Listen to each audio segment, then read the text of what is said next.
Shalom saudara-saudari, bertemu lagi kita di channel ini untuk mendengar lagi firman Tuhan yang pastinya sesuai apa yang dikatakan Alkitab. Terima kasih atas kesetiaan Anda di channel ini. Saya berdoa semoga saudara dan saudari semua selalu dalam keadaan yang baik, yang sehat, pastinya atas pimpinan Tuhan.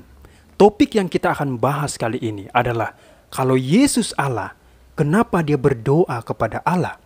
Apakah Yesus berdoa kepada dirinya sendiri? Ramai orang yang ingin mengetahui mengenai ini.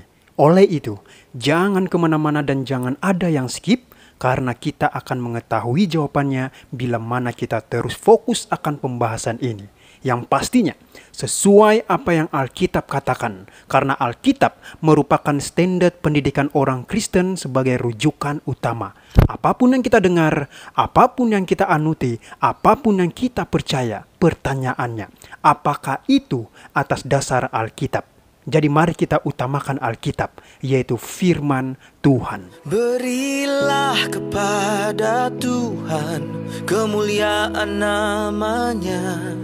Sujudlah kepada Tuhan dengan berhiaskan kekudusan. Lukas 6 ayat 12.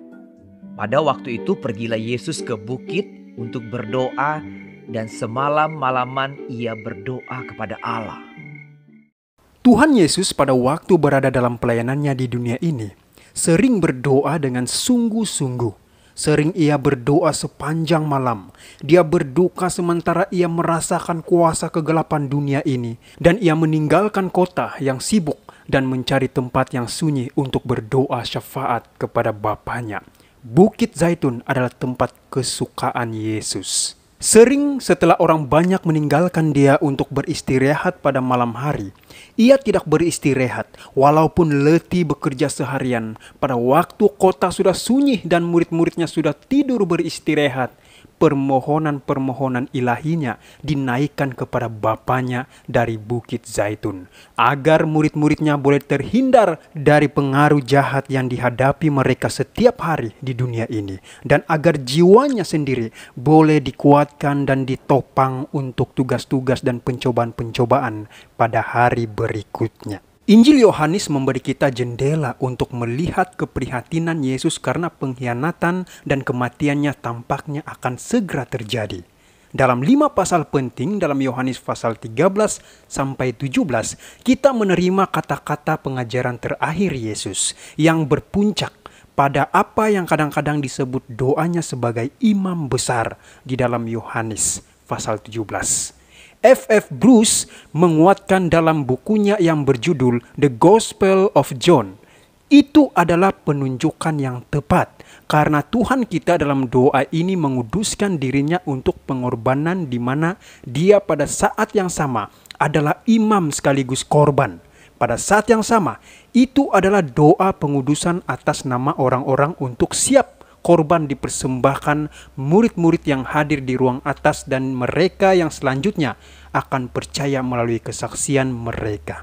Kalau kita perhatikan, doa Tuhan Yesus ini dibagi menjadi 3 bagian. Pertama, Yesus berdoa untuk dirinya sendiri. Kita boleh lihat itu di dalam Yohanes 17 ayat 1 sampai 5. Kedua, Yesus berdoa untuk murid-muridnya di dalam Yohanes 17 ayat 6 sampai 19. Dan yang terakhir, Yesus berdoa untuk mereka yang di kemudian hari akan percaya kepadanya di dalam Yohanes 17 ayat 20 sampai 26. Nah, apakah inti doanya dan apa arti bagi kita? Mari kita perhatikan. Yesus berdoa terlebih dulu untuk dirinya sendiri. Dalam peristiwa sebelumnya dalam Injil Yohanes, Yesus telah mengindikasikan bahwa saatnya belum tiba. Kita boleh lihat itu di dalam Yohanes 2 ayat 4, Yohanes 7 ayat 30, Yohanes 8 ayat 20. Tapi sekarang dia tahu saat pengorbanannya sudah tiba. Saat untuk akhir kehidupannya di dunia telah tiba dan sudah pasti dia membutuhkan kekuatan untuk menyelesaikan misinya. Inilah saatnya untuk berdoa. Jadi Yesus akan memuliakan Bapanya dengan melakukan kehendaknya, sekalipun itu berarti dia harus menanggung salib. Penerimaannya terhadap salib bukanlah semacam menerima nasib. Sebaliknya, ini kenyataannya adalah bagaimana dia menjalankan otoritas yang telah diberikan Bapa kepadanya. Dia tidak mati sebagai martir, namun dengan sukarela memuliakan Bapanya oleh menggenapi alasan penjelmaannya, yaitu kematian pengorbanannya di kayu salib untuk dosa-dosa dunia. Kedua, Yesus berdoa untuk murid-muridnya yang dalam bahaya besar kalau kehilangan kepercayaan mereka kepadanya di masa depan ketika dia tidak lagi bersama mereka dalam daging. Jadi, dia menyerahkan mereka dalam pemeliharaan Bapanya. Jadi doa Yesus adalah untuk perlindungan mereka di dunia ini. Dengan demikian, Yesus tidak berdoa untuk dunia, karena pada hakikatnya dia tahu kalau itu bertentangan dengan kehendak Bapanya. Kita boleh lihat itu di dalam 1 Yohanes 5 ayat 19. Tetapi karena dunia adalah tempat di mana murid-murid akan melakukan pelayanan mereka, Yesus berdoa agar mereka dilindungi dari kejahatan di dunia. Yesus prihatin dengan dunia karena memang dia adalah juru selamat dunia. Setelah Yesus berdoa untuk murid-muridnya, dia memperluaskan doanya. Yesus berdoa untuk mereka yang di kemudian hari akan percaya kepadanya. Yohanes 17 ayat 20 dan 21. Dan bukan untuk mereka ini saja aku berdoa, tetapi juga untuk orang-orang yang percaya kepadaku oleh pemberitaan mereka, supaya mereka semua menjadi satu, sama seperti Engkau ya Bapa, di dalam aku, dan aku di dalam Engkau, agar mereka juga di dalam kita, supaya dunia percaya bahwa Engkaulah yang telah mengutus aku. Sebagaimana Bapa dan Anak adalah satu, Yesus berdoa agar orang percaya di masa depan juga menjadi satu.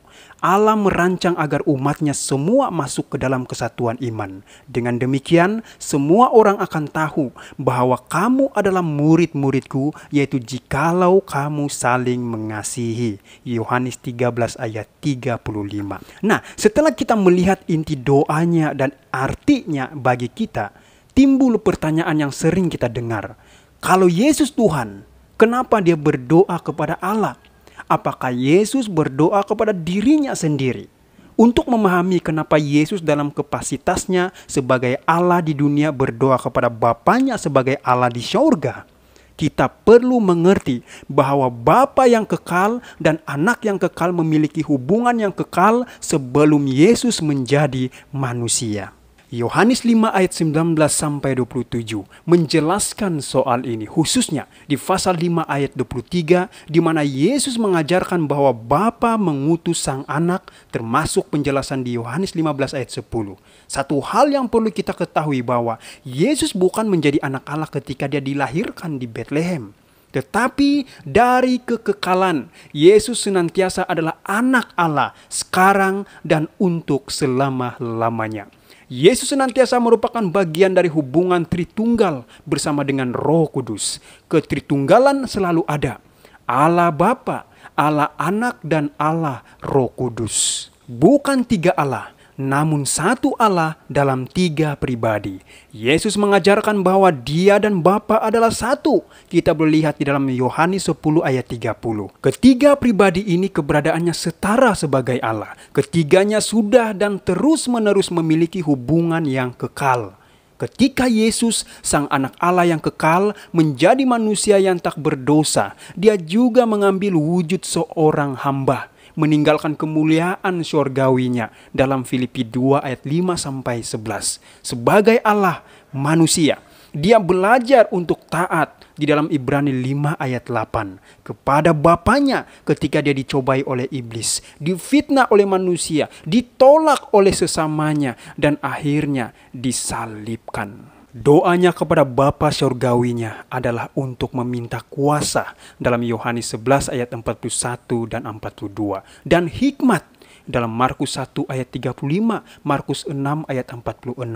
Doanya memperlihatkan bahwa dalam kemanusiaannya, Dia bergantung kepada Bapa untuk menjalankan rencana Bapanya untuk penebusan. Kita boleh perhatikan doa Yesus sebagai imam besar dalam Yohanes 17. Dia juga tunduk kepada kehendak Bapanya untuk mati di salib demi membayar hutang dosa manusia yang telah melanggar hukum Allah, yang hanya bisa ditebus melalui kematiannya, dalam Matius 26 ayat 31 sampai 46.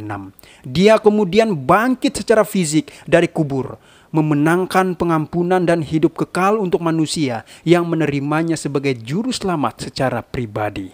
Saudara dan saudari, apakah bermasalah jika sang anak sebagai Allah berdoa atau bercakap-cakap dengan Bapa sebagai Allah? Tidak ada masalah jika sang anak sebagai Allah berdoa atau bercakap-cakap dengan Bapa sebagai Allah. Sebagaimana yang telah disebutkan, mereka memiliki hubungan kekal sebelum Kristus menjelma menjadi pribadi manusia. Sekali lagi, tidak ada masalah jika sang anak sebagai Allah berdoa atau bercakap-cakap dengan Bapa sebagai Allah. Yesus berdoa kepada Bapa menunjukkan hubungannya dalam ketritunggalan dengan Bapa. Sikapnya bisa menjadi contoh bagi kita bahwa manusia mesti bersandar kepada Allah melalui doa supaya diberi kekuatan dan hikmat yang kita perlukan. Doa Yesus dalam Yohanes 17 adalah sebuah pengingat bahwa Yesus masih memperhatikan persatuan gereja sampai hari ini. Doanya seharusnya menjadi doa kita, dan kita harus mencari cara untuk memperkuat iman kita kepada firman Tuhan. Cinta satu sama lain juga harus mencirikan hubungan kita dengan semua orang, termasuk orang Kristen lainnya, apapun perbedaan teologis kita. Bertemu lagi kita di video berikutnya. Tuhan Yesus memberkati kita semua. Amin.